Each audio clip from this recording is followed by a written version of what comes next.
Welcome to the Tuesday Review. I'm Nathan, and as always, joined by co-hosts James and Callum. How you going, boys? Good, how are you? Good. Our second episode in our trilogy of special episodes dedicated to The Lord of the Rings. Yeah, Lord of the Rings, The Two Towers, LOTR, Triple T. That's Yeah. it. Yeah. I mean, last week there was some crazy stuff going on behind the scenes, and we were really rushed and all out of sorts, and we hardly got to talk about anything. So hopefully this week will be a lot smoother, and we'll have a bit more time. Obviously, if you haven't listened to last week, do that now. Like, stop this and listen to last week now, because this will be obviously A continuation, but like we'll be focusing on the Two Towers, but following on from our discussion, this will be about the whole Lord of the Rings movie trilogy. I'm excited because this week we got Helm's Deep, we got orcs, Gandalf the White. we got Gandalf the White, We got More like Gandalf the Saruman's, Fool, but Treebeard as well. we got the flipping Treebeard. We got Saruman's sick burns. Yeah. Oh yeah. Gandalf the White, Gandalf the Fool. Sick burn, Saruman. But speaking of Saruman, I did end up listening to some of Christopher Lee's heavy metal. It was suitably epic. Also, there's a couple of things, because last week was so crazy, there's a couple of things I want to go over again. We missed a few things. But obviously, I don't want to go through all the Fellowship stuff all over again, but there were just some broad topics that we covered that I thought we could reiterate and discuss again, and obviously we'll probably continue talking about it next week. But first thing I just want to talk about, like, in terms of the adaptation, like we were just saying, it's so perfect, so definitive, and it is. But also, like, in order to make these movies, Peter Jackson had to change a lot from the books. Yeah. And we'll talk about this more next week. But yeah, there are whole sections that weren't in the book and whole sections that, you know, he had to cut out or streamline or whatever. So I think when we talk about the adaptation, yeah, obviously it's not the perfect one-to-one adaptation that a lot of fans would want. But when you're adapting a movie from a book, certain decisions have to be made. Yeah, even with the 4-hour extended versions, there are things, and I think a lot of the changes he made, and him and his co-writers, and like, are for the better and make for a better movie. Yeah, that's right, because they're two very different mediums. They're not going to. Exactly. It's not a one-to-one thing. So if you made a movie that was 6 or 7 hours per film, and then you'd have characters suddenly sing a song, and then you include like the high strangeness of things like Bombadil and all that, people are going to be like, I don't really know what I watched. How do you, like, you could make it into a TV show. You'd have to make like a mini series on one season on each movie. Exactly, but even then, is it going to necessarily go down well? And it also runs the risk of upsetting the tonal consistency we talked about last week. And also, like you were saying, it's not a one-to-one thing. It's like, it's a different medium. Yeah. And so this brings me to my next point, which I wanted to talk about, which is like the visual. You know how we keep saying the visuals is so perfect, and Peter Jackson, like when you think of these characters and these places, you think of the Peter Jackson version. Yeah. And one of the reasons it is so definitive is because even though, like even Tolkien himself had sketches of what things would look like. And even before the movies, other artists and whatever would draw how certain characters look or certain places. So we already had references. But one of the reasons the Peter Jackson movies are so perfect is because they're translating it to a live action, big budget movie look, an aesthetic. Like, it's easy to translate something from the page, like the written word, to a drawing. But it's not so easy to translate something from a drawing take that drawing and then turn it into a costume, into a set, or an actor. So that's, I think, I wanted to sort of clarify or finish that thought from last week. Because I suppose there's more to it than just look. There's also the essence, and I don't know if I can explain this correctly, but when you look at a fence, like an animated, like a drawing of a fence, you can get a carpenter to build that. but it still might lack that something. Yeah, and it's just the way you stylize certain things. You have to be careful it's not cartoonish in a live action movie unless the movie you're making is very over the top. And so there's a balancing act there. Especially when you're doing things that like translating things from the books that weren't really like drawn by lots of people, or it was all animated in the 60s cartoon, of course. Yeah. But 60s or 70s, I think. But you can't, I don't think Peter Jackson was using that as a hardcore reference for everything. Exactly. And obviously, because of the book, certain things are going to look the same way they have, like, because it's described in the book, so it's going to... But the way he imagined it and brought it to life, it is, like, perfect. Yeah, well, I think as we said in the last review, it established the look. You know what I mean? Yeah. Like that's why, like, not to take away from the people who visualized it before and Tolkien himself who had drawn things before, but translating it to live action is like a whole medium, it's a whole nother thing. Yeah. So I wanted to talk about that, how it's definitive in that sense of how you can take the author's original intent, it's like modernize it, streamline it. It's the most perfectly distilled. The essence. It's the most perfectly distilled aesthetic that you could get from movies. And that goes for the adaptation as well, like the story and the dialogue and stuff. Like you distill it and you streamline it for a modern audience for a 4-hour ×3 movie. But you keep the essence of what the characters and what Tolkien was going for. Yeah. And in that sense, it's a great adaptation because you don't lose...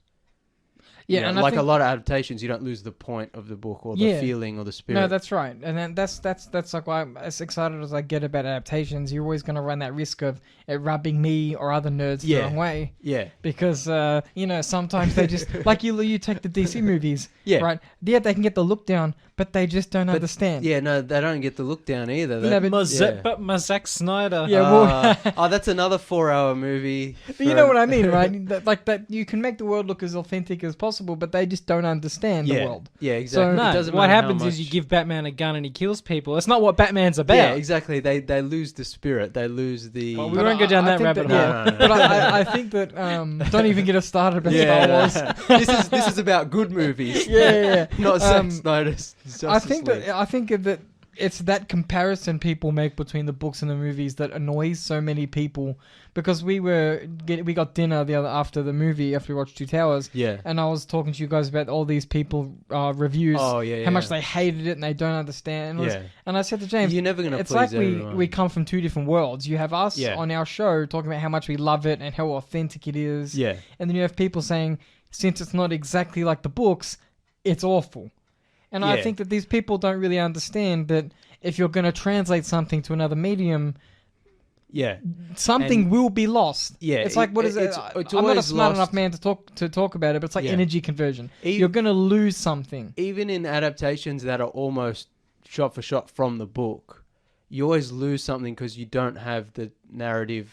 Especially books are a very imagination. Books are a very internal medium. Yeah, exactly. Like a lot of narration is from that person's perspective, their thoughts, their feelings. Or just flourishes from the author. Yeah, and like the way you imagine something. Even and a lot of people will say that, oh well, since I watched Peter Jackson's Lord of the Rings, I'm just going to imagine everything the way that he depicted it. That's not the case, actually. Your imagination will fill in all kinds of blanks. That's the point. That can't be replicated. When you're adapting a book or a drawn or a non-animated medium, using your imagination, right? Yeah. To fill in gaps in everything. How would this look in real life? How this looks, using your imagination. So, like, you're never going to be able to meet someone's expectations of their imagination and how they want things to look. Especially if you're like the loyalists to Lord of the Rings are the kinds of people who read it 2 times a year.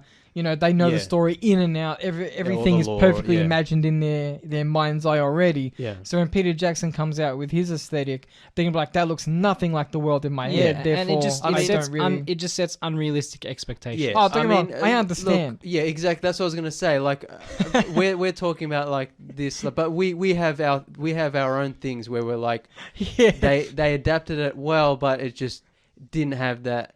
You know, and like we get upset about things they change. Absolutely. But I think it's not warranted in this case. Exactly. That's the point we're trying to make. Is in this case, it's just yes, there were changes made that some purists might get angry about, but the movies are so well made. Those changes had to be made. Like I was watching Two Towers again last night. We watched it on Saturday, and then it's on Netflix, right? And I got a new speaker system for my TV. So I thought, What's that? Do you watch the extended edition? No. So it's just on Netflix, right? So that's theatrical.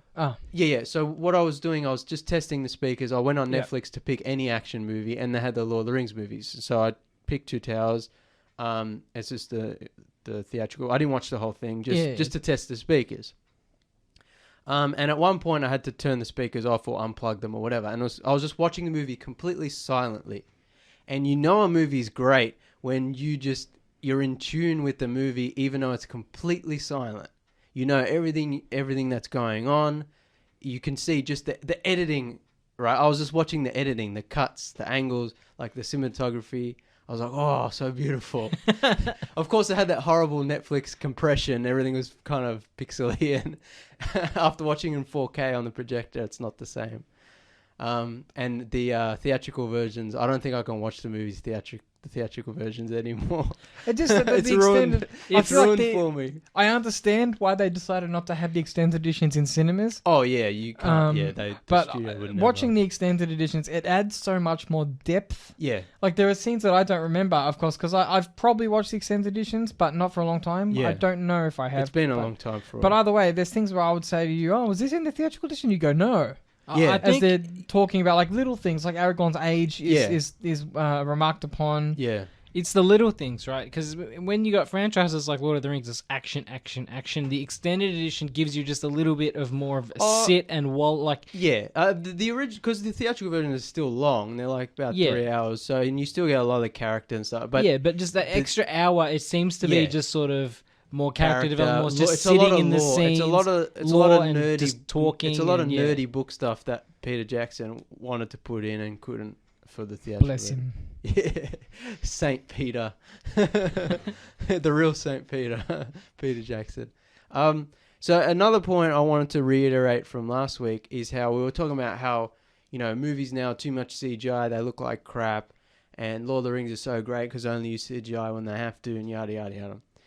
And I wanted to expand upon that point because we're rushing, and we kind of make this point every week, saying the same thing over and over again. But I want to kind of expand upon it because I think it's important. Like, I know the Lord of the Rings uses way more CGI than I let on. I know that there's so much CGI in almost every scene because you've got to do touch-ups and you've got to do things with make the sizes of the hobbits. The unseen CG. And that's the point, is because it's unseen and because the invisible CGI, like, it's great CGI because you don't notice it, right? And the best CGI is stuff you don't realize is there. Yeah. And on top of that, most of the stuff, because we've all seen them behind the scenes, we all know how the movie, most of the stuff, the sets, the locations, the costumes, it's all practical. So this movie does skew to the practical side. Like I said last week, they use model castles instead of CGI, and they digitally composite practical elements together. Prosthetic makeup, there's heaps, which we'll talk about later with the orcs and stuff. So there's definitely a practical triumph, but also there is a lot of CGI, not just the obvious stuff. And I wanted to sort of talk about how, we always talk about new movies, it's too much CGI, it's in your face, it's all the time. And there are new movies which uses the invisible CGI too, and you don't notice it, and therefore it's good, But those movies definitely skew towards the CGI side. So automatically, yes, there's invisible CGI that you don't notice. It's great. But they're already doing things less practically from the beginning. Then on top of that, you got the really standout, ugly, in-your-face CGI that a lot of these modern superhero movies and stuff use. The really wobbly, early Pixar-looking stuff that you're like, why was that in there? Especially when it's not necessary. Yeah. And that's the thing. i.e. Captain Marvel. Exactly. where she's falling and she's got the woody face. Why couldn't Andy you just from have a Toy green Story. screen? But why not have her? Why not have the actress just kind of wiggling on a wire? Like, and that's like when you watch Lord of the Rings. There's a couple of moments where the CGI is a bit wobbly, but never are you watching those movies and are you like, oh, that was really bad. Oh, that takes me out. Yeah. Oh, whereas you watch any modern superhero movie, most modern action movies, you're just like, what the hell? It's just CGI stuff flying around. And that has a lot to do with choreography, staging, cinematography, spatial awareness. Like a lot of modern movies, the cameras are shaking. There's stuff flying around. You don't really know where things are. Where a lot of older movies, because they had to do things practically, and if you're a good director like a Spielberg, like it's really, you get a real sense of where things are, where they're coming from, and so the action works really well. And I think Peter Jackson does a great job in the Lord of the Rings movies, especially with Helm's Deep, which we'll talk about later, where there's a lot of CGI elements, but most of it's practical, and there's a lot of dudes on set, and there's heaps of dudes on set. And at the end of the day, he shoots it well. He knows where things are. You know where all the characters are situated. You know all their situations. And it's edited so well, as I said. And so it's just... Yeah, I know there's lots of CGI, more than I let on. But that's a testament to the movie. Exactly. The fact that you go in there thinking, I don't remember... Like, the CGI doesn't offend you. So you... after having not watched it for many years, you're just like... Yeah. Because we're people that would remember terrible CGI. Yeah, and the in-your-face CGI, which we'll talk about more next week when there's more and more, with the Oliphants and stuff and Return of the King. That stuff is nowhere near as egregious as some of the stuff we've been seeing in the DC movies or even the Marvel movies or any of the other. Black Panther and that infamous... Yeah, exactly. When you get towards the end of the film Could you imagine, the budget starts running out. And Hulk's bobblehead. I mean, exactly. Like, for every amazing invisible CGI in Infinity War, or for every amazing, like, close-up of Thanos looking like a real guy, like seeing the pores on his face... For every one of those, you've got a Hulk or War Machine bobblehead in the armor, or you've got a really wobbly, flubbery character flipping around. You've got a really ugly kind of grey, smoke-filled shaky cam scene. I understand CG is expensive. We've had this argument many times on the show, and we will have it again. I understand CG is expensive, but when you hit the end of your CG budget, isn't there a production designer that can just be like, look, all right, we have no money for CG. Get some purple paint. Like, but that's the thing. We talked about this many times before. Is they don't take the time and the care to plan it out before, and so CGI is their only option. And I'm sure, look, we don't have time to go into it now, but they do plan for CGI. There's a lot of involved. A lot of the CGI artists are on set making sure things are shot certain ways with the mocap and the yada yada and the cinematography and the lighting, and then they have to come in and fix it and patch it and yada yada with the CGI later. There's a whole thing, so I know it's an important thing, and they have to set that up early. But if you do that with practical, you're going to have a better result, and it's going to last longer, and it's going to look better, and it's going to have a wow factor that a lot of movies don't have anymore. And we'll move on because there's so much to talk about, and we don't have a lot of time. And we've hardly talked about Lord of the Rings. This is the preamble. This is the preamble. One thing which Callum wanted to talk about, which I think we should talk about now, but we'll probably maybe pick up the conversation next week again with Return of the King. And it's a really good point, is how a lot of sword and sorcery, sort of high fantasy stuff, is very one note or...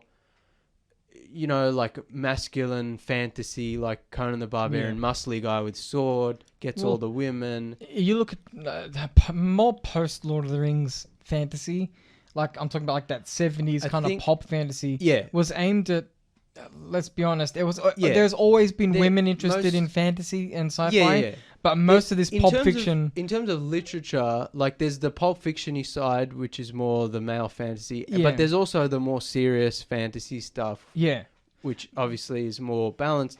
But in terms of like cinema, like once the original Conan the Barbarian comes out, which is an amazing movie and a great fantasy movie, every studio after that wanted to make their rip-off.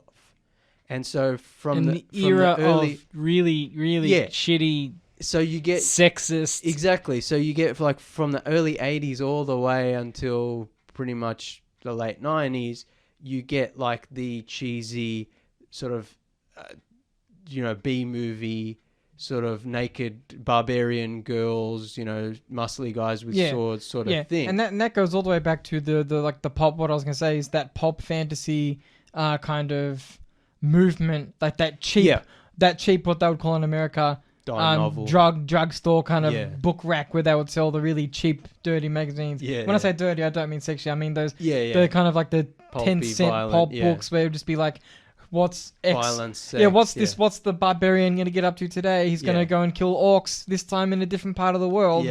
And then, Conan came out with the movie, which was like an embodiment of, a more serious embodiment of that.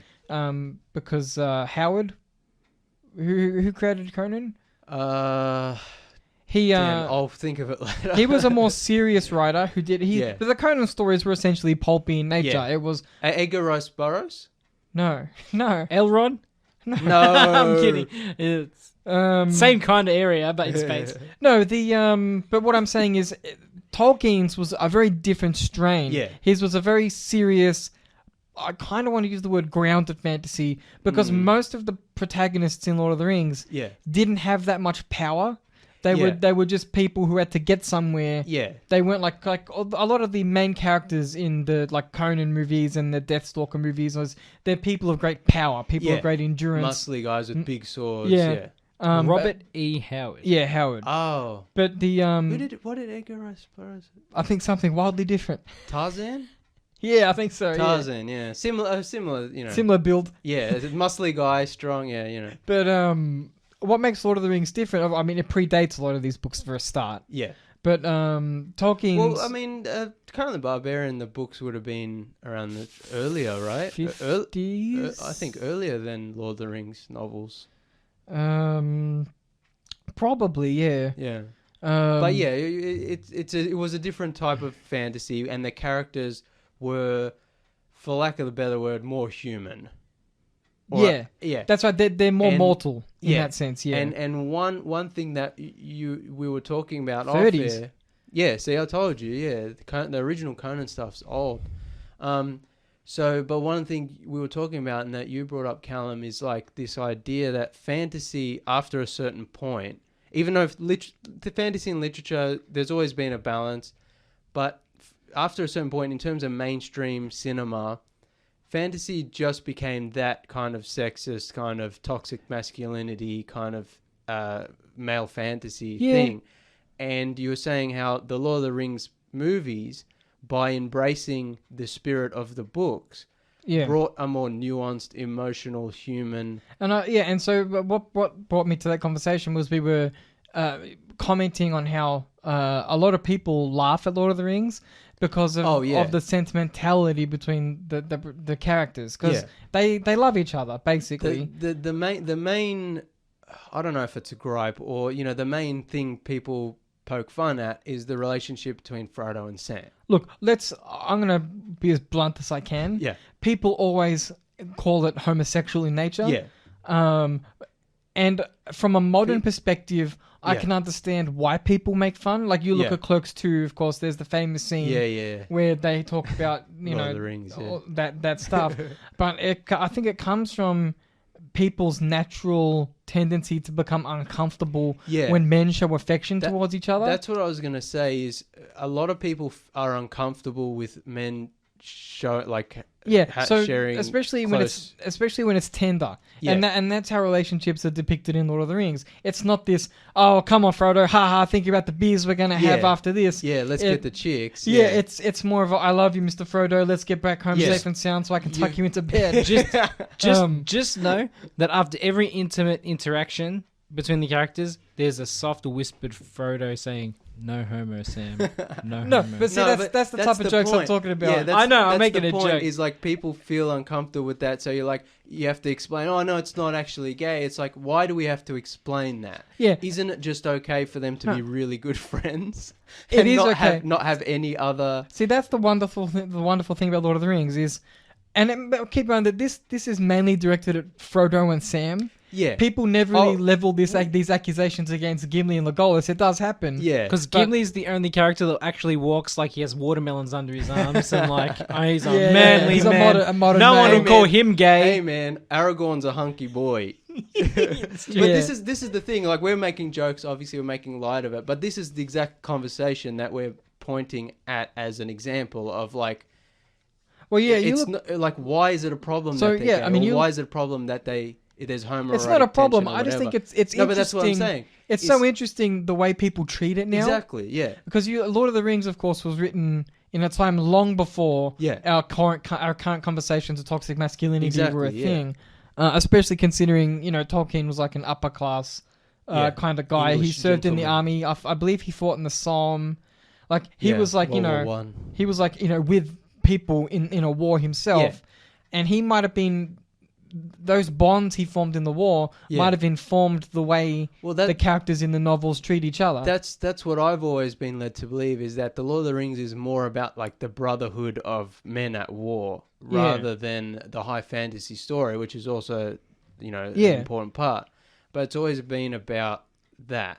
But you look at the hobbits themselves, right? That they live longer than normal people as well, but like, they're not afraid to show affection. They're very much that they don't like each other. You know what I mean? Like, there are certain parts of Hobbiton that don't like each other, but at the same time, when they do love each other, they're not afraid to kind of go out of their way to show it. Yeah. And when you show that to a modern audience, even people who read the books now who've never read it before, the books have a more serious, intimate relationship between Frodo and Sam than the movies do. Yeah. And I think that a lot of people will snigger at that. Yeah.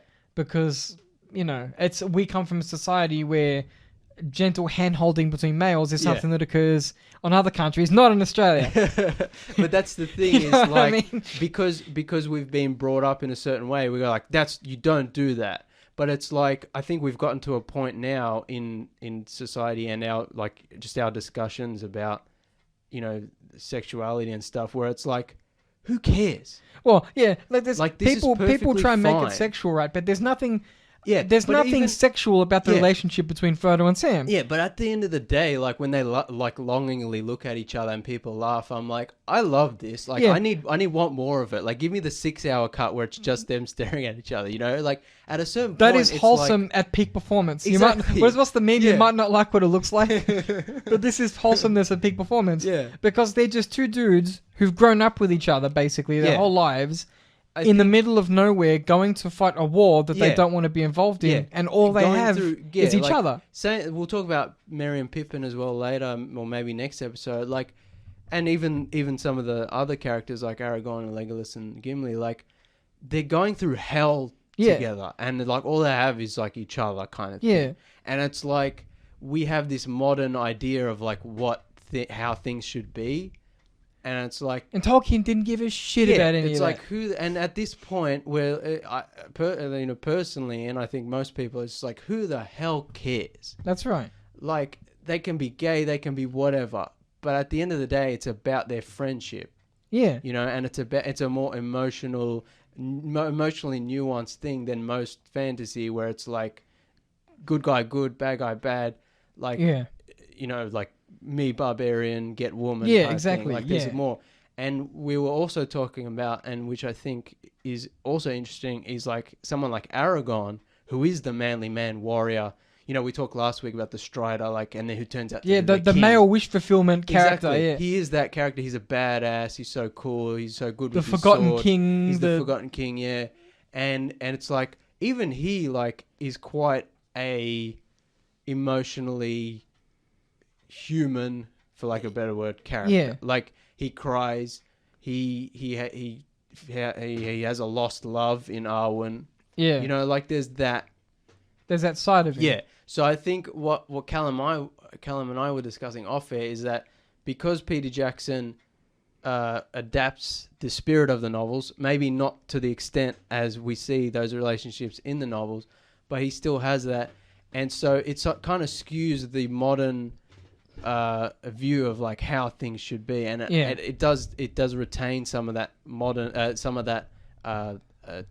emotional tenderness that you don't see in a lot of other fantasy and sci-fi stories. And I think it's part society's fault and it's also part not. Yeah. Because there's a lot of critique about masculinity in today's day and age. Yeah. But at the same time, everyone can have their empty words talking about how we should make changes. Yeah. But I guarantee you most movies, most action movies, most fantasy movies going forward aren't going to display relationships the same way that Lord of the Rings did. Yeah. You know, the movies 10, 15 years ago, the books, like what, 50 years ago?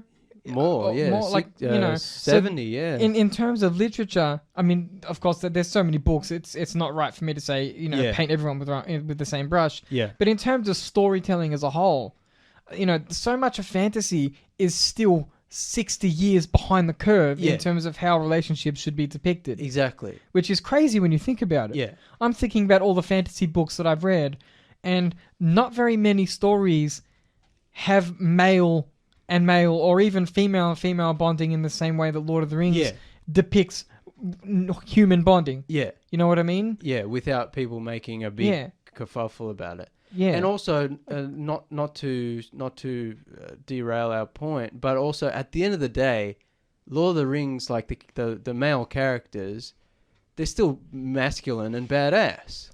They'll kill someone. Yeah. You know what I mean? Like they orcs. Yeah. and other bad guys. Yeah. But So it's like you can be. Is it Aragorn or Legolas who skateboards downstairs on a shield? Yeah, he's still cowbunga, dude. Rad. Yeah. Peak Radical. early 2000s when it came out. Yeah. Radical. So he's still got that aspect too. Yeah.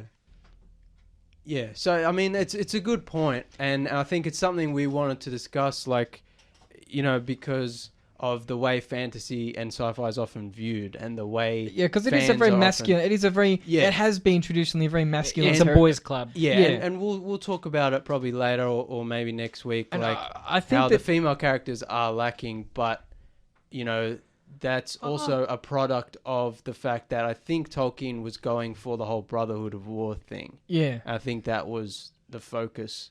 I think, from what I understand, anyway. In terms of modern day franchises, I think the only thing I could think of that's close, and it's not exactly the same because it's not fantasy or sci-fi as such, not in the same way, is Harry Potter has a little bit of that, with that sort of brotherly aspect between it does, especially Ron the Cursed and Child, Harry, and which we don't have enough time to talk about. So that comes a little close between how friendship can be, more intimate. But the movies don't portray it in the same way as the Peter Jackson. No, not to the same extent, but it comes close. In terms of in terms of just popular culture, in terms of mainstream movies, like you don't see a lot of. And I think that's what makes, you've heard us say before, it's like the perfect adaptation. Yeah. And I think that's a key part of what makes it so authentic is the fact that Peter Jackson didn't shy away from the depiction of relationships in the same spirit as it is in the books. Exactly. And that's what makes it so great. Yeah. And that's why I wish people who don't like the movies would take that on board and understand that it could have been so much worse. Oh yeah, and like we were talking about last week, how it's the tonal balance is so perfect, and so like it just balances everything so well. Well, what else should we talk about? Because there's so much to talk about, and I don't know where to begin. Well, this movie introduces one of the most popular aspects of Lord of the Rings, which are the treants. Well, thank you for bringing that up, Callum, because Treebeard is my favorite Lord of the Rings character. Tree boys. Tree boys. The tree ants, so cool. Environmentalism. And that's something we'll talk about too, is how we're watching the movie and Callum jokingly in like a dumb person voice who's like, "Oh, I hate when politics are in my movies. Get politics out of my out of my movies, out of my fantasy." And no, it was when they were talking about cutting down trees. No, like, but that ties into that point of like, because Saruman he turns Isengard into like a factory, a mill. And they say like it's basically he's creating industrialization and destroying the environment, and I'm pretty sure that's a part of the books. Like Peter Jackson didn't invent that.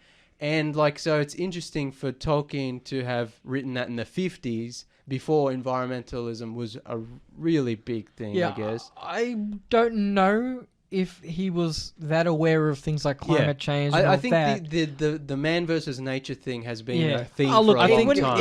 It was not just a- it was an easy way to get the treants involved. And it's not a big stretch to say if I'm in the 50s and you're say you're a middle-aged man in the 50s and you see what once was fields and like Yeah, that's nature, true. and then you see Urbanization, yeah. urbanization, you see smokestacks, you see Yeah. pollution. Yeah. Like it doesn't take scientists Especially- to realize yeah, that that's The not smoke- necessarily the a positive smokestacks thing. in England in the 50s would have been horrible. Yeah, like all the Tolkien's- mining and like Yeah, Because the Tolkien mining, would have yeah. gone from in his lifetime, he would have gone from seeing relatively untouched That's true. landscape to, by the time he Yeah. was like, a grown man with children after the war, Yeah. to mass yeah, industrialization. even just from a primal perspective, deep down, people like it's not a good thing. Yeah. But that Like being it's said, maybe you know, can argue we it's can talk- necessary. There's a limit to it though. Like you the can't, simple answer is also, what's a way to get a talking tree involved in a war? What, his tree buddies yeah. get Well, hurt. actually, I like that how because the tree ants are so ancient. They're like Yeah. even Legolas. They go into Fangorn Forest, and Legolas is like, "This is a very old place. Like Yeah. there are things here that like even the elves don't go in the Fangorn Forest. Yeah. Like it's like because the trees have just been there." Probably since before most of the other creatures. when I was doing some reading, I saw that Treebeard is older than Gandalf. Yeah. Like- So he's one of the ants were one of Yeah. the first creatures so- to populate Yeah, Middle Earth. and the this part in the Two Towers like explains why the trees reawaken and why the ants come to because the forest is to in danger. defend. Yeah, because Merry and Pippin, who get stuck in the forest with Treebeard, are trying to convince him to get the tree ants to join the war against Sauron and Saruman. And Treebeard's like, no. All could have been avoided if we- Saruman practiced safe forestry. Yes. Yeah. Was it plant 2 for every one? That's it. But this is why Saruman is evil.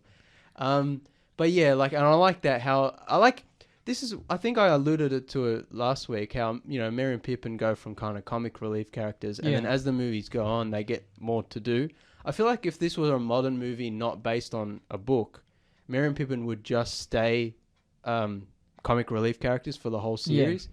Whereas it's like their main characters just as much as all the others. Yeah, they're part of It's the just- Fellowship too. Yeah, exactly. Exactly. So I like how they have to try to convince Treebeard to join the fight, and he's like, nah. And then they have the idea of like bringing him to Isengard to show him that Saruman's got his men to cut down Yeah. all the trees to make the Uruk-hai and turned the once It's like a wasteland. exactly the once green area around Isengard. They into were a my wasteland. friends. Yeah, so cool. I love Treebeard. The way they talk to So- their language, it's so slow. Oh yeah, it's like we've just finished saying good morning. It's like, Well, but it's and nighttime. No, but it makes sense if they're Yeah. that old. It's Yeah. like why should they hurry? yeah, if you're thousands of years old, saying good morning, taking Yeah, a whole exactly. day Your would be a blink of an perspective- eye. your Yeah, perspective of time is different. exactly. Yeah, and I love the design. Again, another thing why Peter And- Jackson's definitive version. If you look at some of the older sketches of Treebeard, he still looks awesome. He's a tree man. It's cool. I love it. But this version of how like the way his face look and the moss beard and the glow, slightly Yeah.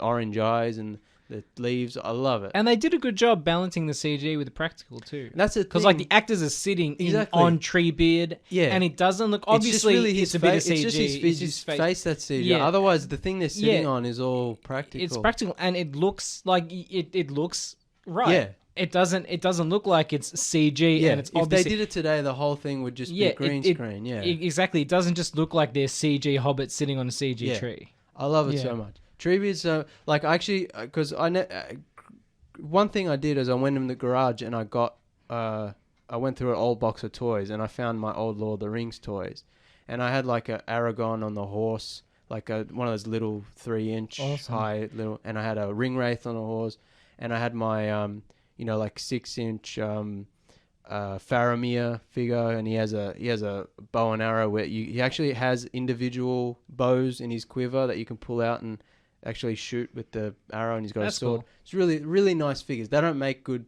action figures anymore. And I was disappointed because I never got a Treebeard, even though he was my favorite. So I went on eBay and I was like, what can I get? What can I get?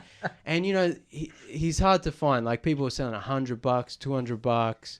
You know, mostly only in the US. You have to import it. Just go to your garden. Go man. on Etsy and look up Treebeard. I did. And I was like, oh, maybe I can get something cool. Just non-commercially approved. Stick up a tree or something. No, and that's the thing is, like, you know, I looked up, what can I get? You know, maybe I can buy something else. You know, what can I get? And a guy in Australia was selling a broken one for like $30. I was like, do I really want to? So I'm like, I'll just keep an eye out, you know. And then a couple of days ago, I found one in Australia, $30, brand new in the box. Wow. And I'm like, I'm buying that. I hope it comes before next episode because I want to open it. Look, I know a lot about these kind of things. Yeah. Not worth it. I'll buy it off you for $20. No way, man. No way. Wish.com, you can buy hoodies. Oh, Treebeard hoodie. Treebeard hoodies. I'm gonna get that. Looks gangster. Yeah, but anyway, like, I'm so happy. I can't wait for it to come. That's excellent. Man, it's so cool. But yeah, like Treebeard's always, you know, I love that thing. And the fight at the end where all the tree ants storm Isengard. And, you know, pull the dam down and the floods. Awesome, yeah. And they set one of the orc set one of the tree ants on fire, and he just puts his head in the water. Yeah, it's an iconic and they're throwing scene. rocks. It's so cool. Whenever I think of the Two Towers, that's basically what I think of. And Helm's Deep, of course. Because, like, you know, I'd seen the trilogy many times, but I always thought the general consensus was that Two Towers was kind of like the ugly stepchild or something. It was like the middle child is like kind of forgotten. It's like the Fellowship is the one that introduces you, then the middle one, and then Return of the King is the big boy, where all the payoff, all the battles, all the characters from the previous two movies are, you know, in the last one. But, you know, rewatching it, it's like, oh, Two Towers is such a great movie. Yeah, because it sets the stakes for everything. Exactly, so Fellowship introduces the characters. Yes. Two Towers sets the stakes. Yeah, it establishes that it's a war going on. This isn't just hobbits walking out to find a mountain somewhere. Yeah, and then Return of the King is the big climax, which resolves the arcs. Yeah, that's a good point. Like, it sets up what's at stake. Like, the whole Rohan thing with you've got the small village with that gets ransacked, and then the two children who escape, and they get to Rohan. Bring word, and King Theoden is under Saruman's spell, and so he can't do anything, and then they have to, like, that was good makeup. Yeah, very good. Oh yeah, it's like I'm two completely different people. We should talk about that, like how Gandalf, quote unquote, dies, or no, he technically does die, doesn't he? He does. He gets sent back. Anyway, he despawns. Yeah, in Fellowship he does. You know, you shall not pass, and then he falls, and then and everyone's sad because he died, and then Two Towers starts with the most epic sequence of, like, you know, New Zealand snow-capped mountains, and then the camera, like, zooms over them, and it's like a beautiful nature documentary almost with this epic music, these drums. And it kind of zooms into the mountain, and all of a sudden you're back at Fellowship of the Ring on the You Shall Not Pass bridge, and then the scene plays out and Gandalf falls, but then the camera, instead of following the Fellowship, goes down into the pit with Gandalf, and you see him fighting the Balrog in midair. It's so cool. And then the rest of the movie happens, and then Gandalf the White appears, and you think it's Saruman, and you're like, oh no, they're in trouble. And then he's like, nah, I'm back. I was resurrected. And he tells you the story of how he fought the Balrog on top of the mountain. And he gets the lightning power up from onto his sword, and it's so cool. And then he's like, I'm back. I'm Gandalf the White now. And he's like, I'm the head of the Order. Yeah, he's like, I'm what Saruman should have been. Like, I'm the most powerful now. It's so cool. And anyway, they go to Rohan, which is the sort of what does he say? Aragorn calls it the land of the horse lords or something. Yeah. Which is, again, New Zealand, so versatile. Like, that kind of rock. I don't know what you call it. There's probably a name for it, but I'm going to call it the Highlands. Yeah, because I don't know the name for it. Nah, it's probably not correct. Sounds true to me. But you know what I mean, right? And it's just like it looks different from everything you've seen in the first. Yeah, so many biomes. Yeah.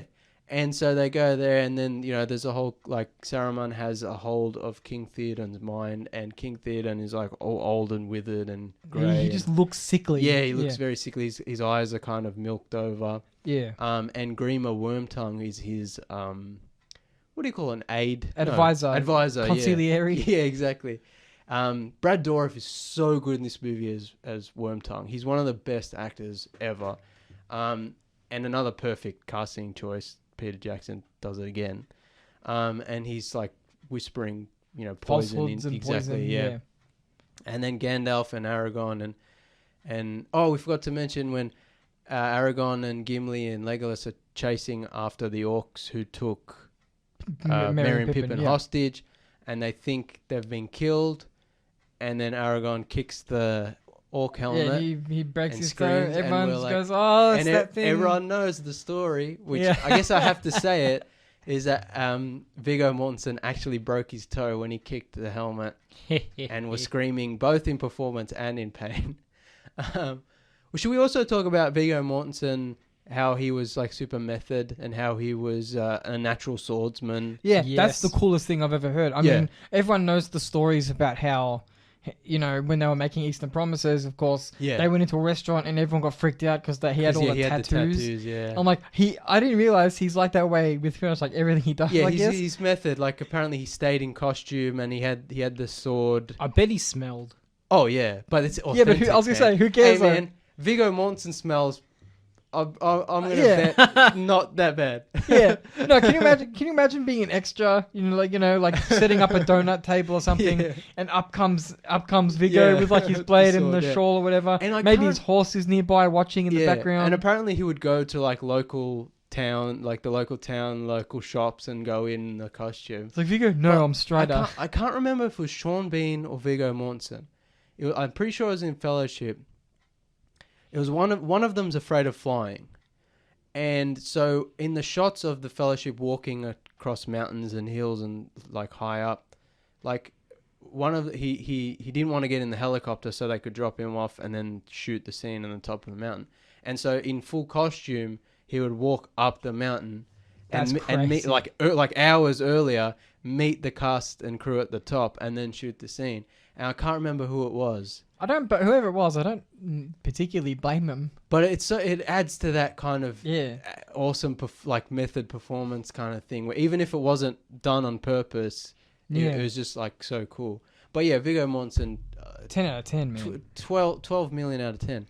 But yeah, so they get to Rohan and Gandalf. So this is one of the best parts of the movie, we thought, where Theoden is all sickly and being controlled by Saruman, and Gandalf is like, get out of King Theoden's mind. I Yeah, banish you. And It he's got reminds his me of staff. The Exorcist. Sort of, yeah. Because, yeah, the power of Christ compels you. We also get a meme from this scene. Yeah, you have no power. power here. Yeah. Classic, And then Saruman, through King Theoden, says like, "You're no match for me, Gandalf the Grey." And And he's Gandalf's like, too bad I'm Gandalf yeah, he's the like, White. Drops them excuse like, me, and like Yeah. takes off his cloak, and he's like Gandalf the White, and he's like, bam. yeah, he's like, be gone. And again, as we discussed last week, tasteful use of magic. Yeah, and that's Yeah. that's what I was gonna say is like, it's if they were made this movie today, there would be swirling colored sparks and stuff going on, but it's a battle of wills between Gandalf and Saruman through King Theoden. And the magic here is in the editing. Yeah, exactly. and so there's that power of wills. They're staring at each other. That, Gandalf is like forcing him back with his staff, and then he finally like taps King Theoden on the head with his staff, and it like smash cuts to Saruman, who's controlling Being Theoden, propelled backwards, push back in his Such great editing. so cool. Delightful to watch. You know what I mean? We all were just like, whoa. Yeah, and that's the mark of a good edit, especially when it's, for lack of a better word, like an action edit. Yeah.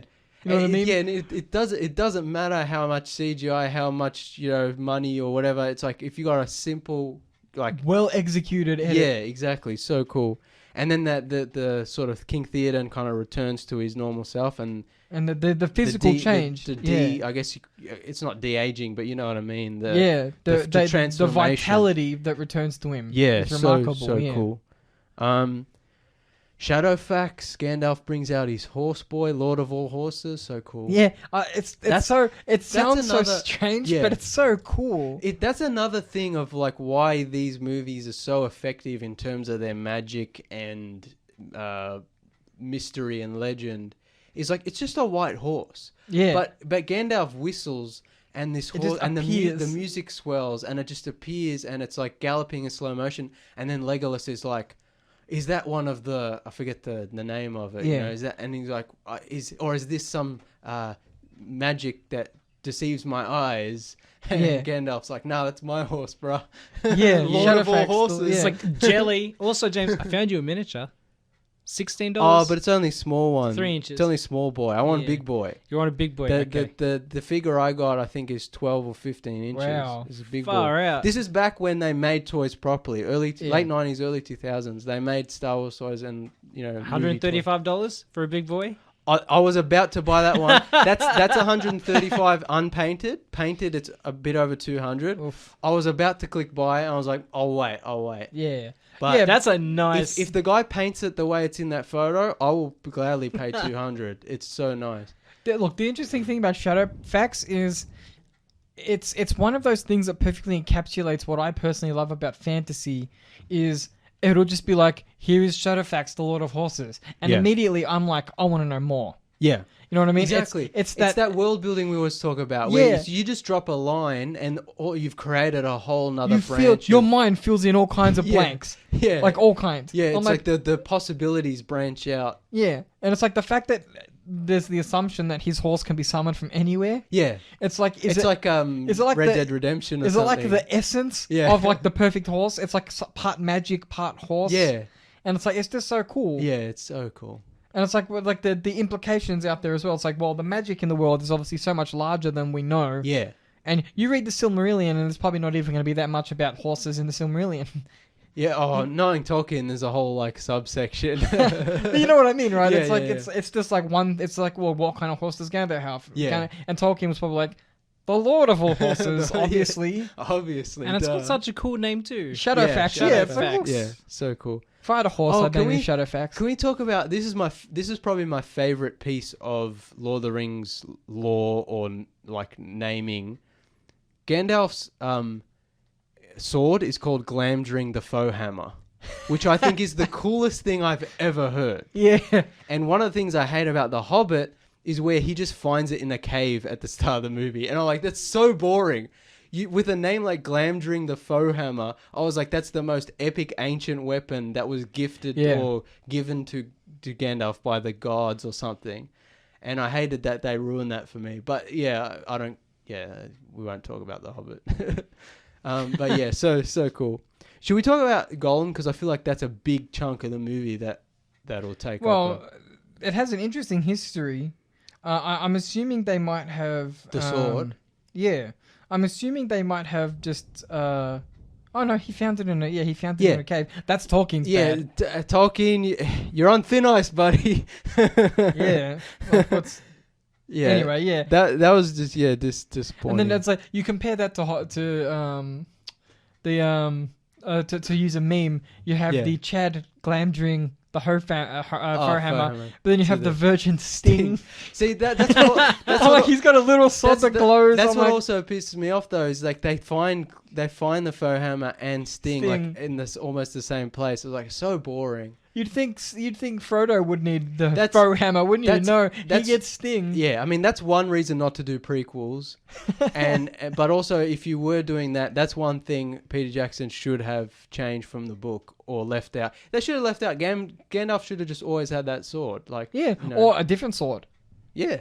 Like, Yeah, and you When just it's a change small- the hilt, and fans with a key eye will realize, oh, that's not the same sword, you know. Like he could just also when did he get that sword? he Yeah. could also just get a sword from the Silmarillion and not name it. Yeah, exactly. You know what I mean? But this is also like an outside lore kind of thing that you Yeah. don't actually learn in the movies. No, yeah, that's right. But yeah, I think we should talk about Gollum. First, I want to talk about like the prosthetic makeup in this movie, like because the first movie has heaps of orcs, but they're mostly just distant villains. There's a few close-ups and dialogue, but this one has more orcs talking, more Yeah. close-ups, more meat's back on the menu, boys. Like Yeah, kind of more dialogue, more more- interaction. yeah, more orc boy kind of scenes, and the prosthetic makeup. Each orc Yeah. looks unique, unique, like different, a character, different- like it's a character, individual Exactly, character. they have little different idiosyncrasies and different color skin and Yeah. markings and and like all sorts of cool stuff, and it looks so amazing. And that's another reason the Hobbit movies suck. Yeah. And a lot of other movies would do this as well. Is just all the CGI nonsense for instead of prosthetics, you know. And that's why these movies stand out so well, because of the great makeup and the great, even the simple stuff like the elf ears and the hobbit ears and the hobbit feet. Yeah, the hobbit feet. That's the really hairy simple. feet, You don't even think about it, but it just makes such a huge difference. And then on the other side, you've got Gollum, who I think originally they were going to do with prosthetics. And keep in mind, this is late 90s when they were planning this stuff. Yeah. So mocap and CGI wasn't really there. Yeah. So they were like, let's do prosthetics, but they needed to make him really skinny and gaunt and kind of horrible looking. This is before Christian Bale was doing crazy stuff. With his body. Yeah, they couldn't just get Christian Bale here. But Christian Bale. Oh, yeah, Matthew McConaughey's also been known to do it. Recently. You know, you know, we need an actor to get to like 30 kilos. But you know, like I think because I think they cast Andy Serkis, but they were like, you know, how are we going to do it? And I think you might be able to find them online somewhere of like all behind the scenes photos of how he might have looked with prosthetics. And he doesn't look bad, but you can't really make him so emaciated and almost you know not true to the character. And also the way he crawls and moves. Yeah. Exactly, the freedom to move with prosthetics would be harder to do, and it wouldn't have been as effective. Yeah, and so this is a movie which really pioneered mocap technology, and with Andy Serkis's name has now become synonymous with this. Yeah. You know, he was just a regular actor before and after this, but after this, he's the premier mocap guy. Yeah. And so, like, it's for a movie so 20 years old, it stands up so well. Yeah. And I think one of the reasons that I alluded to last week is that even though Gollum himself is all CGI, all the environments and other actors and stuff he's interacting with are all practical. Yeah. So you've only got one CGI element, and the CGI element, because of the mocap thing, moves so fluidly, naturally, yeah. And honestly, some parts of it, you know how last week I joked, you know, is it 2005, is it 2020, can't tell, CGI hasn't come that far. Some parts of Gollum, I was like, this could have been done yesterday. Yeah, no, that's true. Like, it might not be as detailed, not the textures and stuff, but some of it I was like, wow, how do they do that? Especially the, like, you can get good quality CG, but it's usually like Pixar. Yeah. You know, like a wholly entire 3D film. Yeah. But like you look at some of the things like Gollum does in the frame, the movements, the way he speaks, the different personality sides to him. Right. It feels very real. It's obviously fake. That's the other thing. It feels very real. You compare that to certain other CGs in big AAA billion-dollar movies, and they still have trouble bringing that life feeling. That's a good point you bring up, which I want to talk about, is that a lot of it is because of the performance. Yeah, it's an actual. It's not just like a render. It's a performance. Yeah, exactly. So one of the reasons he does feel so real and why he's such an iconic character, the actors have something to focus on. Because of the way Serkis emotes, or the way he moves, the way he speaks, the way he interacts with the other actors. And the character they create around Gollum with the writing and directing and editing. Yeah. I love how he's both Smeagol and... Yeah, and the camera changes Gollum, depending on who's talking, the angles. Yeah. Gollum is like the embodiment of the corruption of the ring. Yeah. And Smeagol is his more innocent, original Hobbit self or whatever. And the camera just either changes angles or just moves and from they look side to different side. Too. Yeah, they have that's different... what's so cool. And the voice changes, and it's so, the My Precious thing has become such a... iconic line. Exactly, yeah. It just makes for one of the great sci-fi fantasy characters. Yeah, absolutely. And they did such a great job for a movie that is 20 years old. Yeah, and that's the thing to think about, is the age of the film itself. Yeah. I feel like today, because now mocap is the norm. Like every Marvel movie, Thanos and all those characters are all mocap. even non, even when they're doing stunts, we talked about Captain Marvel and Black Panther, even where they do it where just the actor who plays the character normally for this one scene has to do it in mocap because it's too dangerous to do it for real, and it always looks terrible because you need to do it the stunts practically for the most part. I know. Yeah, obviously you want to keep people safe, but there's a sort of certain way to do it. Yeah. But yeah, mocap is so normal now for movies and video games, and this movie kind of pioneered it, yeah. But also did it so well that 20 years later we're still looking back and going, wow, how did they do that? Yeah. Even though it's come so far since then. And you look at something like Jar Jar Binks, which is also a mocap or partially mocap performance, and that was a pioneer, and that came out before Lord of the Rings, and that just does not have the same legacy, and that does not stand the test of time. And so you can see this is a good point as well, which I want to bring up. I can't remember what was it. It's such Gollum's become such an icon of mocap done right to assist and aid in CG to make it look authentic. And I think a lot of if you get a normal actor and you put them in a mocap suit, chances are it's, depending on the quality of animation, it might be good, but it also could be very bad. Andy Serkis is very much a physical actor. Yeah, it's definitely... He's a whole body actor. Especially when, you're using CG in a mocap, you're usually not animating or performing as a normal person.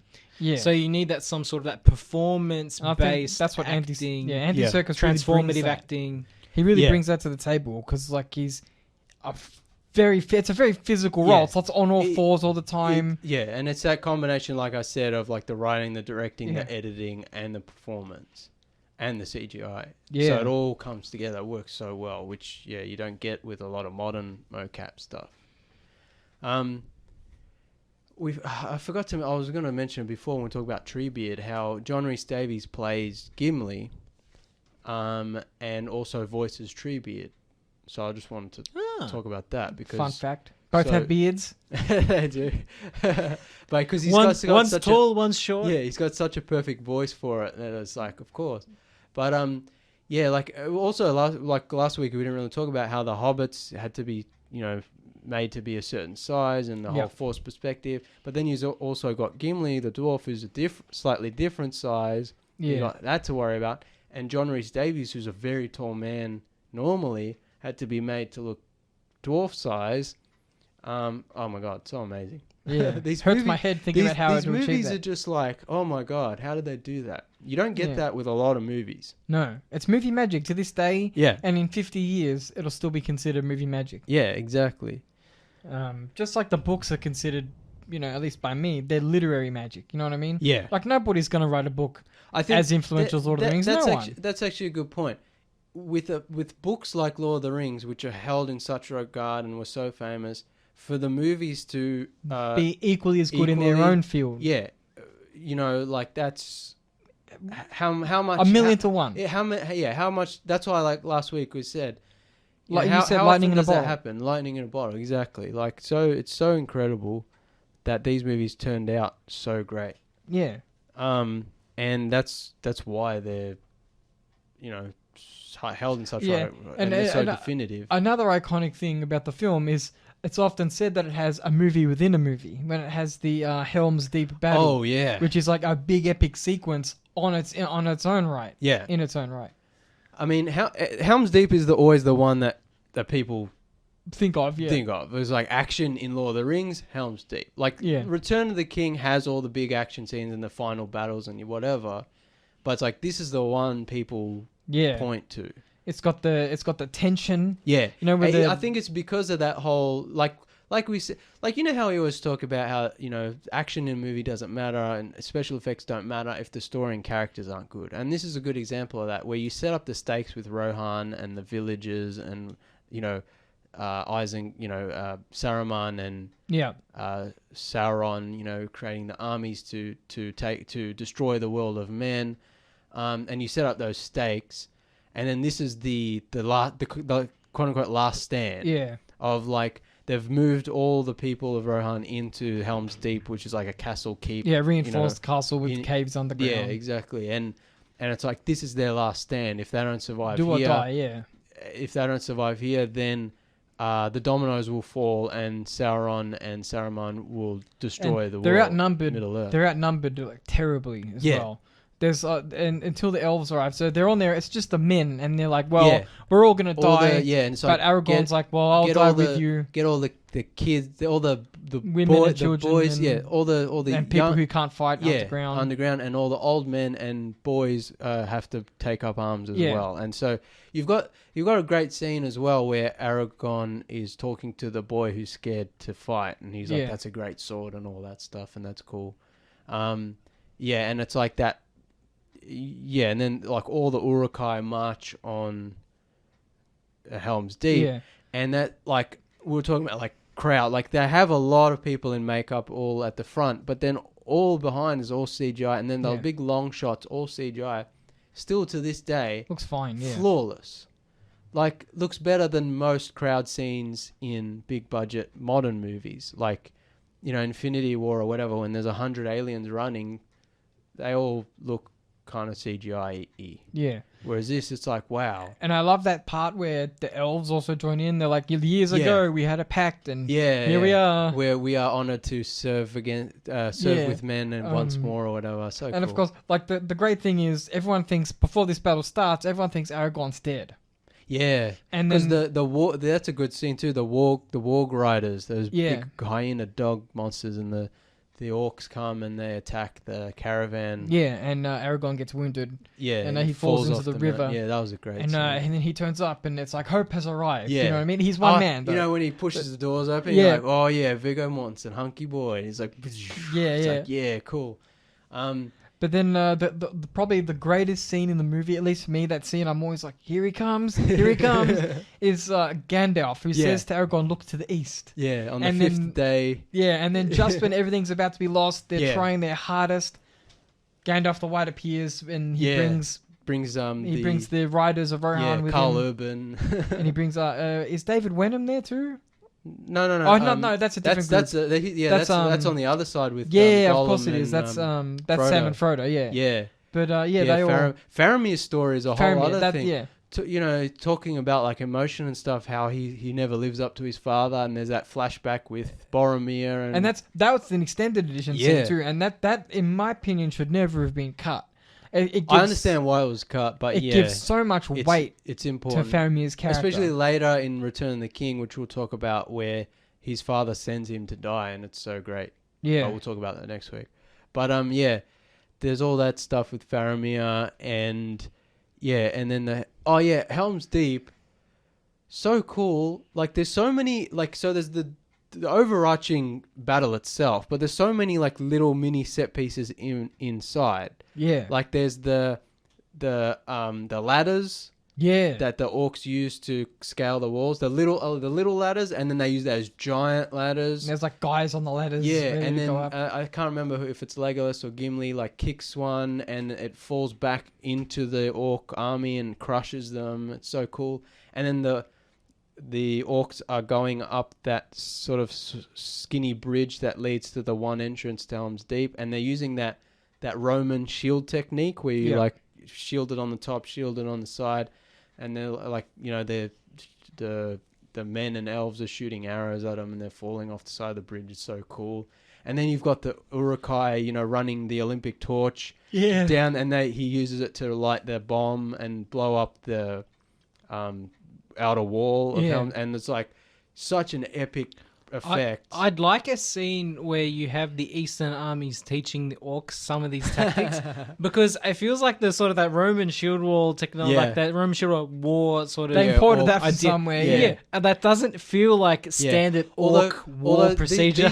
These are mostly Uruk-hai, which are supposed to be the elite soldiers. Tacticians. But still. And I think there's some magic shenanigans, because we see the Uruk-hai being made, which is also really cool, because they're like made in furnaces under the ground, and then they're like birthed out of the earth. And I can't remember who it is, Saruman or someone says they're like the cross between orcs and goblins or something. Like they're like the strongest traits of both, or something like that. And so there's a magic shenanigans going on where they were born yesterday and they're automatic, amazing soldiers. So there's that part of it.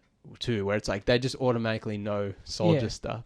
And it's cool too because you see them making the weapons and all of this, and even in this terribly tension-heavy scene, you still get that kind of levity where Aragorn and Gimli have to make a distraction or hold back the bad guys as they're trying to break the door down. Yeah. And Gimli goes, "You're gonna have to throw me. Don't tell the elf." Or whatever.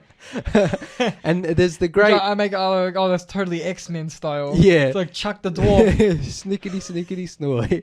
Now there's also like the counting game between Legolas and Gimli. Yeah. Legolas and Gimli have this great relationship throughout the 3 movies that kind of grows, where it's like a friendly rivalry, kind of love-hate kind of thing. Yeah. Where there's like they love each other, but they're like they're also dwarves and elves have never gotten along, yeah. and so they have this thing where it's like, how many have you killed? I've killed more, and I think they play that up later in Return of the King, which we'll talk about as well, which is really cool. Yeah, I think one thing, and we talk about the shield surfing, totally rad. Peter Jackson getting in there with it. But there's also like something I want to sort of mention is like, because it's a nighttime scene and it's raining, if this movie were made today, this scene would be pitch black. You wouldn't know what was going on. It'd be shaky cam nonsense. It would be boring. But these scenes, every night scene in Lord of the Rings, pretty well lit. But especially Helm's Deep is so well lit, so well shot, so well choreographed. It's like you know what's going on. The action's still cohesive. Exactly. Yeah. Yeah. So cool. But like you said, he's a horror director, so I think he knows how to work dark scenes. Yeah, exactly. But like I think one of the and like I mentioned last week, there's some really choice gore in this movie, like beheadings and cutting off limbs and stuff, and that's stuff that comes from his background, but also works really well in the movie while still being just friendly enough for most young audiences. Yeah. But yeah, there's the Dead Marshes as well. This is another point with his horror movie background. The Dead Marshes, where Frodo looks into the swamp and sees the dead people, and like they're like seducing him into the water or whatever. Yeah, that's a very like Peter Jackson like horror movie scene, and it's so effective. And the Nazguls as well, so scary. And the Nazgul now has this dragon thing which it rides over and like trying to find like a worm. WYRM. Yeah. and it's that's a really cool thing too. Just when you think this movie can't get any cooler, it's like here's more cool stuff. Yeah. So many great scenes, so much great stuff. What else? Well, I mean, there's that scene where and this is I remember this scene from the book. That's how iconic the scene is to me. Is the aftermath of the Battle of Isengard. Yeah. When they find like they find the loot, so to speak. The pipe weed. And then there's some food and stuff. But one of the things that's an extended edition bit, isn't it? I'm not sure, but I remember it in the book. One of the things I like, and this is more of a Return of the King thing, is don't they get a hold of the Palantir as well? I think that's Return of the King. Yeah, they steal it, don't they? And that's kind of cool as well. well. That ties into a really big point I have next week. Yeah, we'll talk about that. Yeah, imagine naming your company after like the bad guy's weapon in Lord of the Rings. That's not a movie where that's Yeah. That's I was like, why would you do that? We forgot to talk about the potatoes. Boil them, mash them, stick them in a stew. Another big meme. So good. That's also great. What do you call it? Like the play between Gollum and Sam and Frodo, and like Frodo trusts Gollum, but Sam is like knows he's up to. Sam's the one that's in the right, to be honest. Sam's the real hero. Let's be honest. He's the real hero of the whole trilogy. But so you think Smeagol doesn't know about potatoes? You know what I mean? I suppose his memory's probably not the best. He said because he bites something, right? That he bites the bread that Frodo gives him, and he's like can't eat Hobbit's food or can't eat. I think at this point it's just meat. Yeah, at this point his system has been so poisoned that he can't eat anything that we would consider normal or nice. Yeah, which I think is really like a tragic thing where You know, put something. You can't live a healthy life. Exactly. You put something delicious in your mouth, but it turns to ash, or you can't taste it. That's like hell or something, you know. So he's living in that thing, and they do a good job of making him both an evil character and a sympathetic character, which will play more into Return of the King as well. Yeah. Yeah. Because he's essentially what any normal person would become if they got a hold of the ring. Yeah, right? I mean, like we're looking at Frodo's future. Yeah, exactly. Because it's like Gollum's a bad guy. Yeah, but he's also someone who would have been a normal person to begin with. But the ring is such an ominous weapon of evil that's what it will turn any normal person into the creature you see. That's one of the things these movies do so well is just by a few scenes here and there, just by a few lines of dialogue here and there, not really playing it up a lot. You see Frodo going from normal happy Frodo to more possessed, more possessive of the ring. Yeah, his language changes. Yeah. Just the way we saw Bilbo in the first movie, he gets more aggressive, and you know he lashes out at Sam, even though Sam is just looking out for him. Yeah. And at the end, if things continue the way, you know, like he's going to turn into a Gollum-like creature, and so it's such an effective way of showing Frodo's... It's a contrast, yeah. Yeah, and effective way of showing Frodo's... what do you call it? Like his slow corruption. Yeah, if you think about it, there's only a few scenes here and there. Yeah. And Return of the King obviously plays it up more because they're getting to the end of the journey and it gets worse and worse for Frodo and Sam. Have similar scenes with Bilbo in the Fellowship as well. Yeah, that's exactly. When Bilbo wants the ring from Frodo, why it's so you see his face change. Yeah, that's why it's so effective because you see what it does to Bilbo. You see a little bit in Fellowship at the end, like it's what it's doing to Frodo, and then throughout Two Towers it gets more, and then Return of the King it almost takes him. Boromir when Boromir is just in the vicinity. Yeah, well that's another thing. That's another reason. Like you know, in like every sci-fi fantasy, it's like character dies and it's like it's that character's brother. Yeah. I like Faramir. I like Faramir because he learns from his brother's mistakes, and he's not the same. Yeah, that's right, yeah. You know? And I like that there's that scene where... Because Faramir refuses to let Frodo go. And Frodo's like, you have to let me go. We're on an important mission. If you're a friend to any man or elf or whatever, you'll let us complete our mission. Like, there's a lot on stake. Yeah. And he's like, no, I'm taking you to my father because that's what my daddy wants. Kind of thing. So he's stuck in that. And we see that through the flashback. Yeah. He's stuck in that mindset.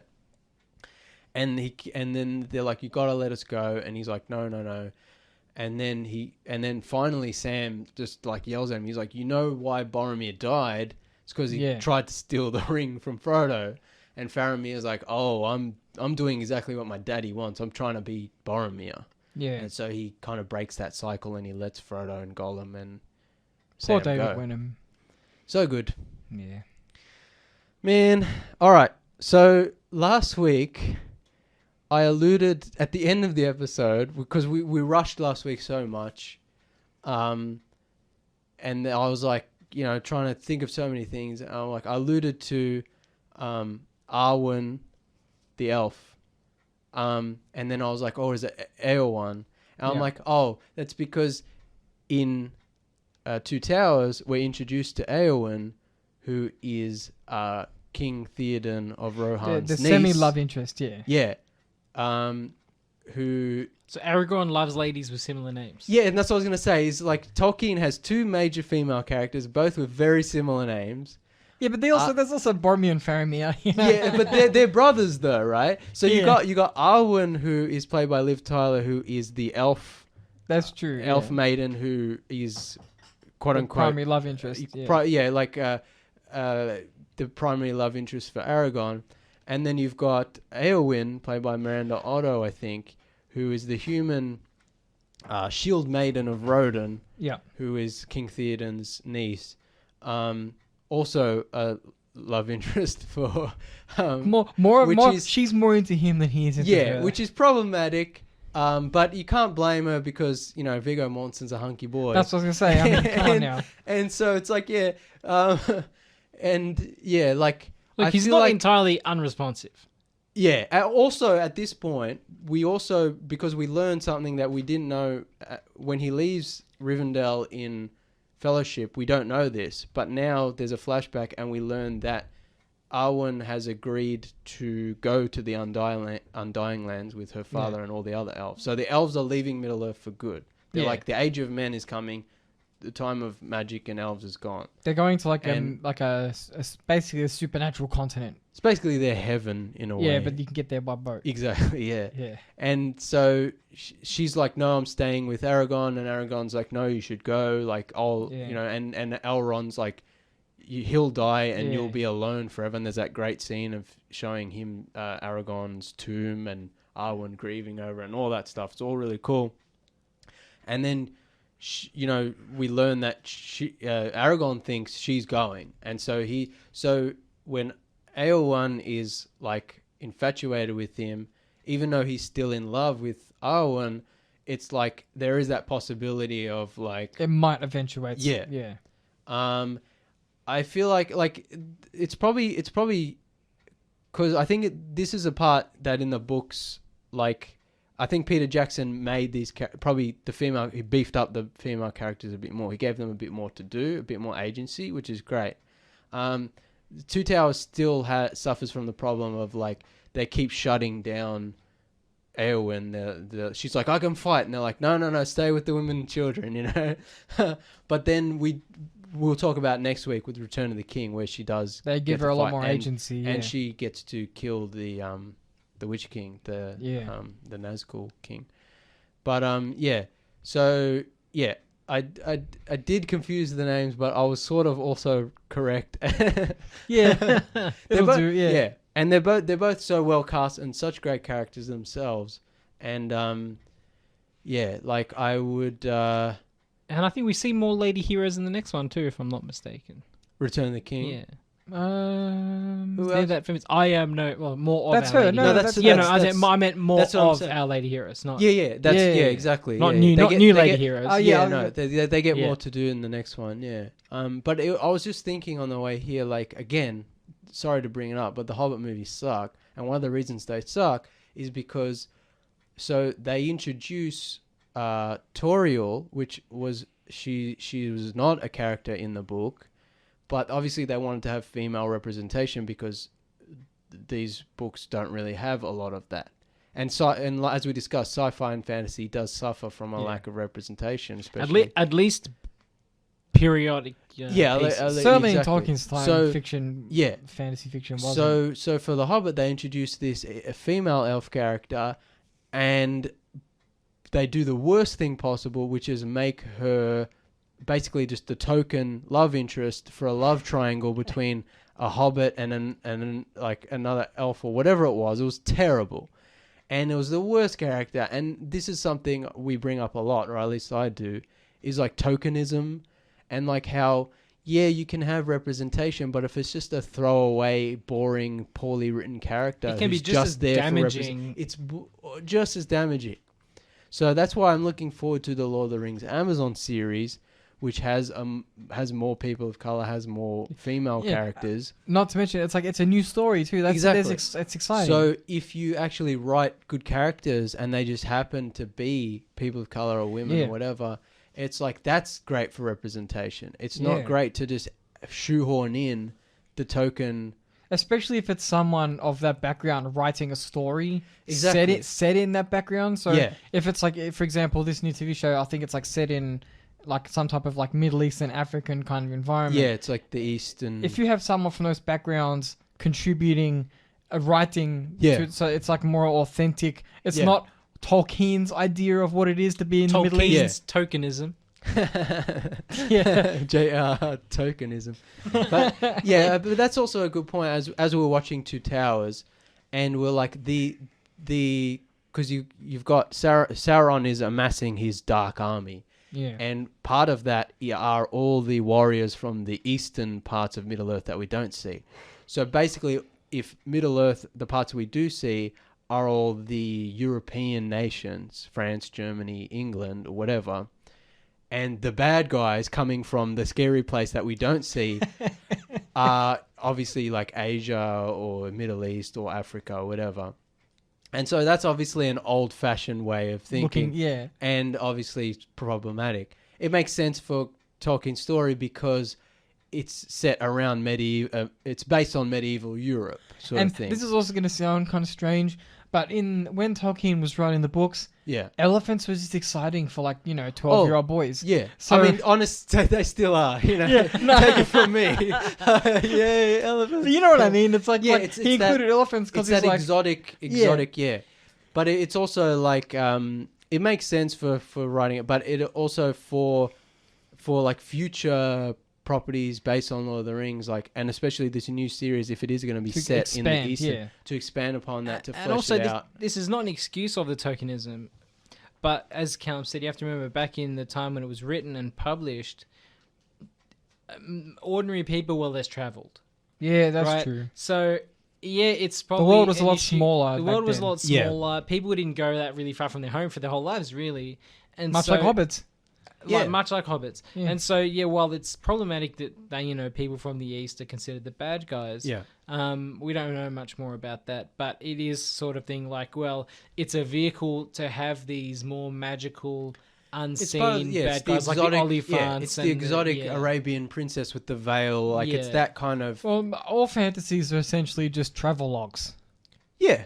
And so that's kind of a part of it. If you can't go to these places, have a part of these places come to you. Also, which is when even Sam even says it when they see the Oliphants, when him and Frodo and Gollum are hiding. No one in the Shire will believe it. Yeah. Yeah. He even mentions himself. It's like, wait till they hear this. Yeah, exactly. Yeah. And I mean, even Bilbo and later Frodo write their stories down in epic books for future generations. So it's like the Lord of the Rings itself is a epic tale that will be told to Hobbit children, I want to see Frodo's version of events versus Sam's version of events. Sam is like, Frodo didn't listen to me here, and he didn't listen to me here. Sam wouldn't be passive aggressive. He would just be like, Frodo was great the whole time. He didn't waver once. Me, on the other hand, I was slowing him down. Frodo's version of, and Sam didn't listen here. Did this, and then I killed the spider in the cave, and they wouldn't let me put the ring on. Man, I love the ring. Man, I love the ring. It's Sam goes to Frodo's house while he's writing the book, and he looks over his shoulder and just says, they didn't let me put on the ring. They didn't let me, just over and over and over. You're like Jack Nicholson in The Shining. Yeah. All walking and no ring makes Frodo a dull boy. I'm not going to hurt you, Sam. I'm just going to bash your brains in. Too good. Yeah. But I think, like we were saying at the start of the show, the movie, despite being based on something that has some old-fashioned views on things, in a modern context, comes out pretty well. Yeah, there's a lot of fantasy. Both books and movies are still far behind in terms of, like I said, the way relationships are explored. Yeah. Frankly, even in imagination. If you look at so much fantasy is derivative these days. That's why things like the books like The Magicians, while in some ways being derivative, not only are the books incredible, so is a TV show. That's another example, of course, very different. Yeah. But of adaptations done right. There's also... But sorry, go on. No, just fantasy is kind of, to me at the moment, it just feels kind of stale. There's also that, I guess ties into what I was going to say is because fantasy became what it became, which was elves and, adventures and magic, and then you got dark fantasy, which is the same, but violence, sex, Game of Thrones, The Witcher, whatever. And that becomes more popular, obviously, now with streaming services and... more adult driven content on streaming services. But it's there is a place for that more it's not for kids, but more slightly lighthearted. I think Lord of the Rings does such a great job at balancing, like we said, that it's still got that dark, violent nature. Well, see, it's an interesting... And the stakes are still high. It's an interesting property because... Characters still die. At its core, I would say it's a teenage fantasy. It's it was in a way. But on another level, Lord of the Rings, I think it really does appeal to all demographics. It's kind of like we talk about with the original Star Wars, where it's like it's for everyone. It's a family. At least the movies are very much family movies. Yeah. The book can be approached. There's nothing offensive in Lord of the Rings. It has that we talked. It does have dark undercurrents. Yeah, we talked about with the original Star Wars. There is a bit of darkness to it because in the 70s and 80s, kids movies did have that edge. PG meant you could have a bit of violence, a bit of swearing. Like it didn't mean kids movie.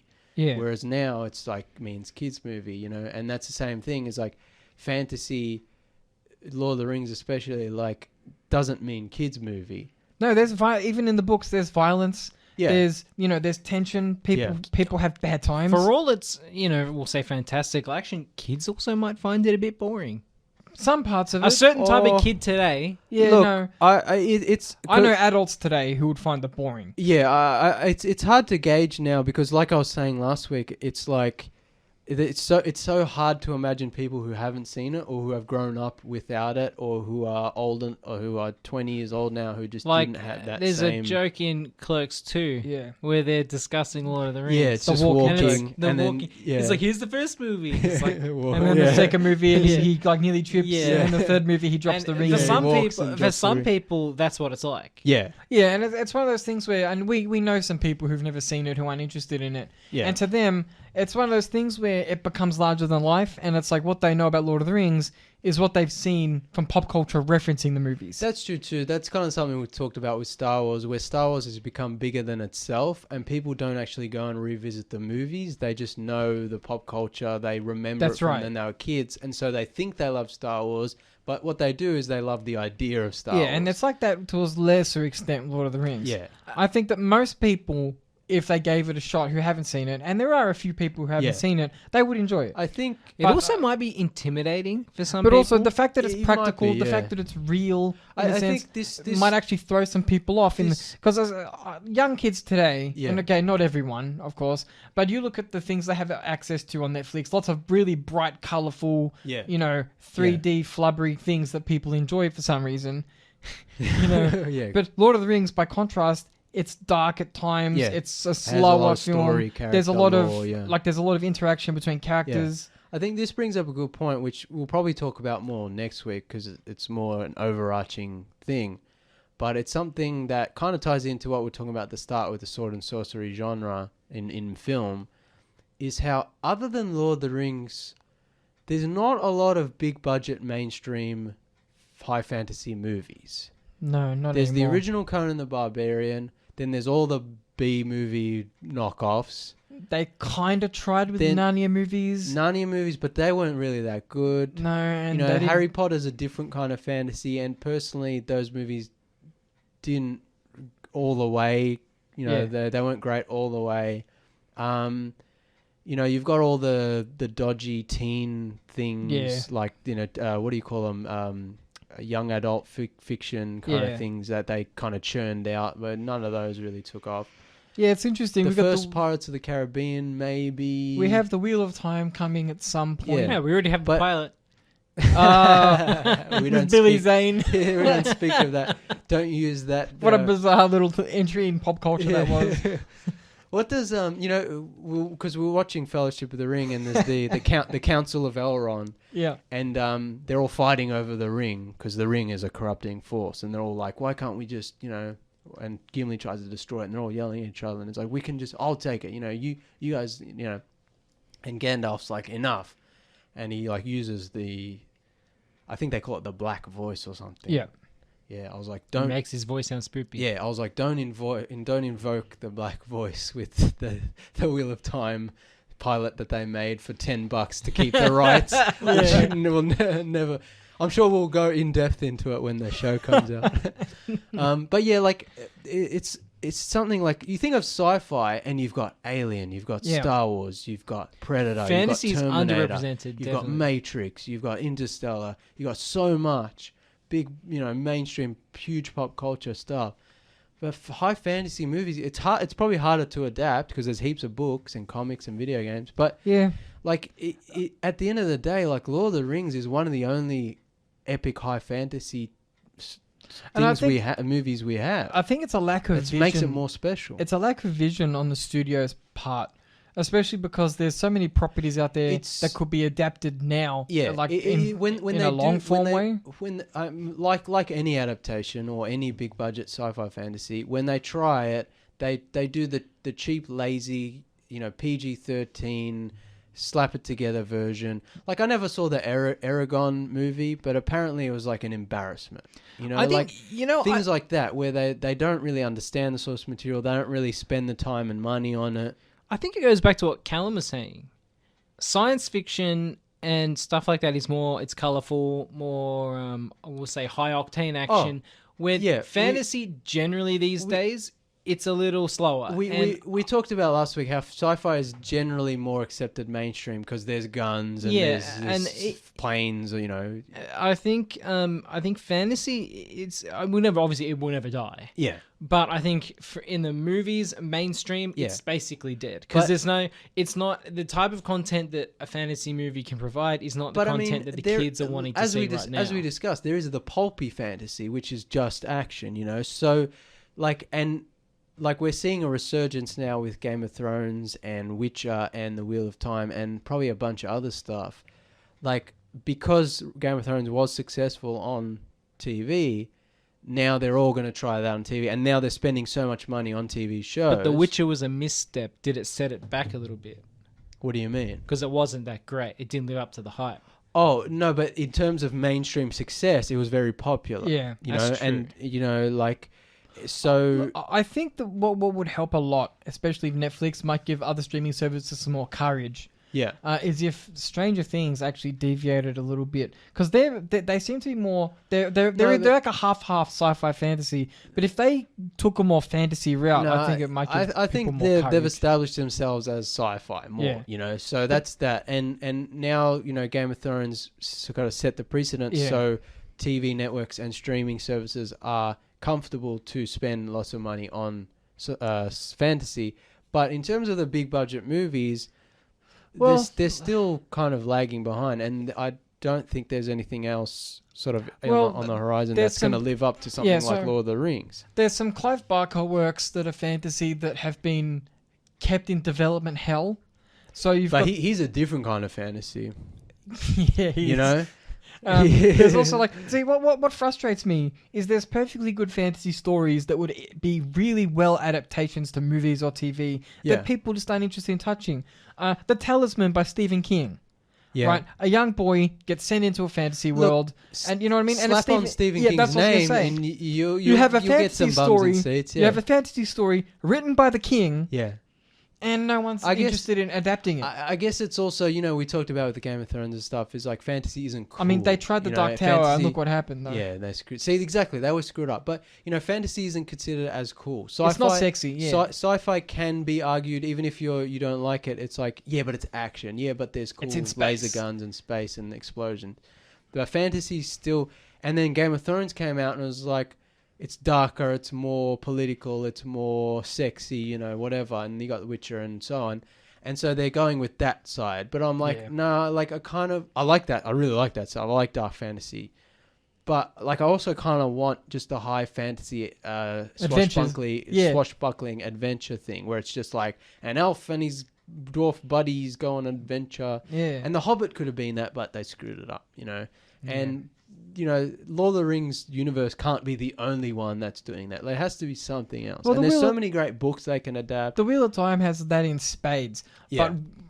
But because it's a streaming service show, it's going to be the edgy Witcher, Game of Thrones. Sexy show for young teens. I think also... It's going to have the teen angst because there's young protagonists. But the expectation on fantasy is also that it's going to have to cost a bunch. Exactly. So that's the thing is they're not going to take a risk. Is that the risk? Yeah, that's what scares people. That's why we always end up with the crappy adaptation. Because like it or not, sci-fi can be cheaper because it's like you got to set in a spaceship. Yeah, you can set it in modern day and then just have someone have a cool weird gun even and phone. Even if it's in space. There's enough stock footage that they can just have like a parallax kind of like thing outside a window. You know what I mean? Like it doesn't. You can if you build the porthole, Yeah. all you have to do is put a green screen, then put stars. yeah, like Yeah, and well, there's different levels of Yeah. sci-fi, but there's different levels of fantasy. That as being well. said, as we said earlier today, right? You want to have a big vista, yeah, right? Yeah, you need a location. find a But then drone, go and scout some land. Miniatures. Yeah. Have Yeah. a composite shot.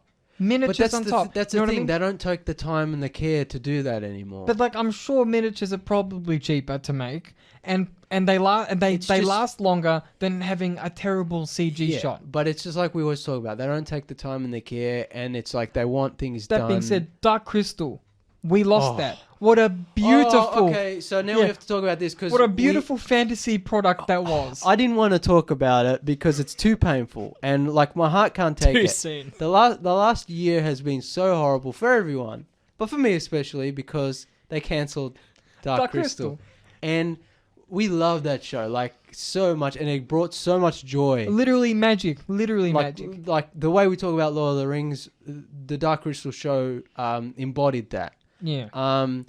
And the fact that they cancelled it, Shame on you, probably Netflix. because of COVID and cost too much money, but also because Netflix just likes cancelling stuff, and if it's not their big flagship stuff, then they don't care. And I don't know, like if they cancel Cobra Kai, like I think I might just die. Like I might just jump off a bridge. Like come on, like They won't cancel Cobra Kai. like Star Wars sucks, Star Trek sucks. Like Cobra these Kai's are- defense, Cobra Kai would be relatively cheap. yeah, that's the thing. So we're lucky, but you know, all this stuff that used to be great, all this stuff I used to love sucks now, and it's like we only had a couple of things left, and they're slowly whittling away. If they do the Orville next, oh no, like, Ooh. it's on the. It already got teetering. moved. Yeah, it's got moved. So, like, oh god. Oh man, like, I need to rewatch the Orville yeah. Well, we'll see when the next season comes out. because it we'll ended binge. on something big, right? There was like 2 parallel universes. Well, going yeah, on but something, and I don't know if they're going to pick that up or if it's just going to be like, and now they fixed the universe and now it's back to normal. Because I feel like unless that would be interesting though if there was two. But anyway, we'll talk about that another time. But yeah, the cancellation of Dark Crystal is a crime against humanity and a crime against fantasy. So Yeah. sad, and yeah, just makes me depressed. Yeah. But yeah, watching Lord of the Rings, just the same way how we watch Star Wars, and it made me feel so much better. I was, feeling so bad, and you watch Star Wars and you feel so much better. Watching Lord of the Rings is giving me so much joy and making all the bad things go away, at least for 4 hours a week, And I have withdrawals after it's done. I was like, you guys want to watch Return of the King? It's like, no, we can't sit here any longer. We're hungry, But yeah, I can't wait. And also this brings me to another point, which we'll talk about next week again. We're going to reiterate a lot. that's because fine. Our listeners don't care. Yeah, because it is a. We talk about the same shit. Every week we talk about the same stuff. But yeah, like one of the reasons I've mentioned it 100 times before. They released the 4K set of Lord of the Rings late last year to catch up with the Christmas, so people could go buy the Christmas gift kind of thing. But it was just a bare bones, no special features, just the movie on a disc. And I was like, I'm going to wait because they announced the big super duper special edition that's coming out the middle of the next year. And I'm going to wait for that one because it has all the special features apparently from the older releases plus new special features. So I'm really excited for that. And I feel like after we've watched these movies and talked about it on our show, and then when the new 4Ks come out, I'm going to watch them all again with all the special features, and you guys won't see me for months. I'm just going to be like, not coming to the show. I'm like, no, I can't. I'm watching Lord of the One Rings thing, I don't again. know if we mentioned this last week, but we haven't mentioned this today, Yeah. is just how good it looks. Oh, so nice. Just how beautiful the restoration was Yeah. on this. I can't believe it. But I mean, because the movie was so well shot originally, Yeah. it's And just a it looks no-brainer good, that it as looks I said last week, and it looks good despite us not having the optimal The full- Dolby Vision Yeah. setup, Just which is just crisp. which just goes to show you like the amount of base effort They're they so put in great. Yeah. before adding extra touch ups to be like, now, this is all the bells and whistles. This was overseen by people. Yeah. It I wasn't- think Peter Jackson oversaw It wasn't. if It I'm wasn't not like one of mistaken. those things where they just churned it through an AI bot. Yeah, it wasn't an AI remaster. Yeah, it's like Peter Jackson and lovingly restored. Yeah. Exactly. Yeah. So yeah, But yeah, I like usually I like to do heaps of research for these episodes, and but because I didn't have time, and I got so much stuff going on, and because the special editions haven't come out with the special features, so information's limited. Yeah, I don't want to make any promises, because I always say let's do this, let's do that, and it never happens because there's just too much stuff going on and it's too hard to do. But like I'd like to revisit these movies again.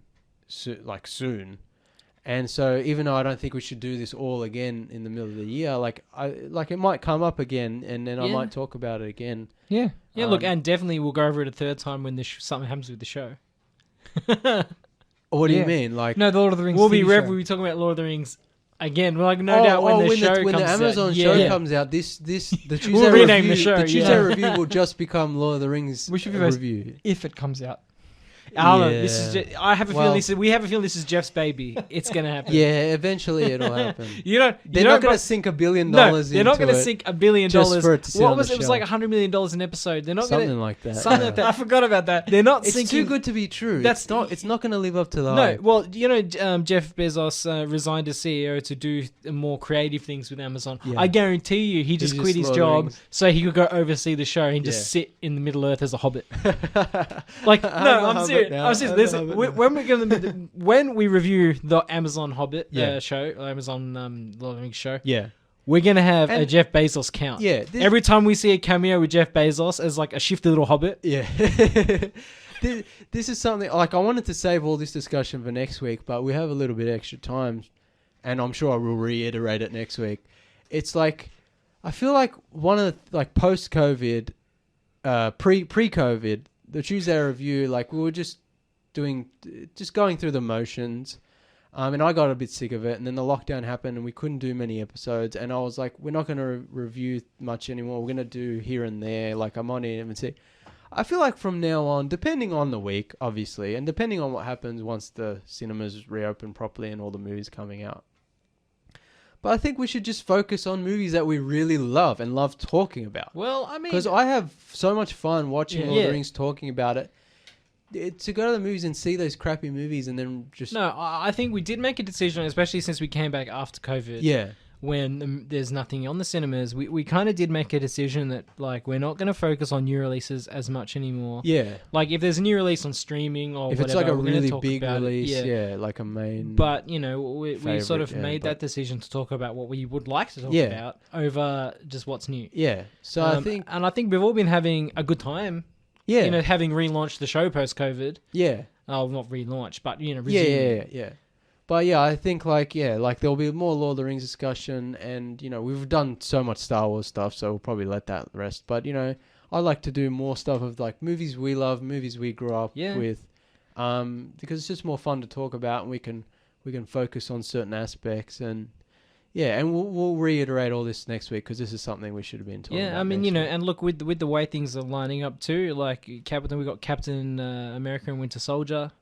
It's Falcon and Winter Soldier. Yeah. But that's new stuff. I'm talking about classic 80s. We could do a Back to the Future week, there's still a lot of Indiana Jones week. Yeah, but what I mean is there's also exciting stuff on the horizon as well. Things that there's energize definitely us. There's the big main stuff that will definitely review. Yeah, I got we got the Back to the Future 4K set. That could be our next one. Yeah, no promises. No promises. But yeah, I think we're kind of rambling on, and we're talking about a lot of things that we should probably leave for next week. So we should probably end up the show. But yeah, man, such a great movie. One more to go. And then, the withdrawals are real now, and it's only 1 week, and it's you're going to be devastated Sunday. After Return of the King, I'm like, what do I do? But that's what I'm saying. I'm like, once the new set comes out, I'm like, just all the time, Lord of the Rings, non-stop. And I'm going to have my Treebeard toy, be like, yeah. You know what you do then? You read the books. Yes, he hasn't got that much time. No, I actually planned well before we planned this. I planned to read The Hobbit, the Lord of the Rings trilogy, and the Silmarillion all from start to finish, and just so much came up, Yeah. And I started reading Dune. You can't read the Silmarillion, man. It's like reading the Bible. I was going to try it. I read it. It can be done. But Calum's different. I was going to try, but I started reading the Dune trilogy, and then the pandemic happened, and it took me a year to finish that. And so, yeah, I mean, eventually I would like to start reading Lord of the Rings, but I've got so much reading to catch up on, so much stuff to watch and video games to play. So, but yeah, that's definitely something I want to do. Yeah. All right. We'll finish it up. We went a bit. I think this is the first. This is Tuesday. the longest. I think this is the first. I think this is the first Tuesday review when we went a bit too long, because I feel like a lot of the stuff we should have left for next week. But it's also the longest show, the first non-live show we've done since we've come back. Yeah, that's true. We needed a longer show to get, because last week we were just we didn't talk about so much stuff from Fellowship, so much great stuff. We had some interruptions and technical difficulties. Yeah. All right, one thing to end off the show. I'm pretty sure Two Towers ends with an Enya song. That's so early 2000s, but so perfect and such a great song. And at least we didn't get like jungle trance as they're going through. You couldn't get away with that today. Like what mainstream big sci-fi fantasy movie ends with like a love ballad or whatever? They don't do that anymore. They used to do that, and now they don't. I'm like, they should bring that back. How can they bring it back without it being cringe? That's what I want to know. You know? So I love that. The movie ends and it's such a great ending, and then it's like, beautiful, almost elven sounding, if that's what elf singing sounds like. Yeah, but anyway, great movie, great trilogy. We'll talk about Return of the King. Return of the King might have to be a 4-hour episode just to fit everything in. Just to talk about everything. But we'll talk about that next week. Thank you for listening. And adios, cousins. Adios, cousins. Yes.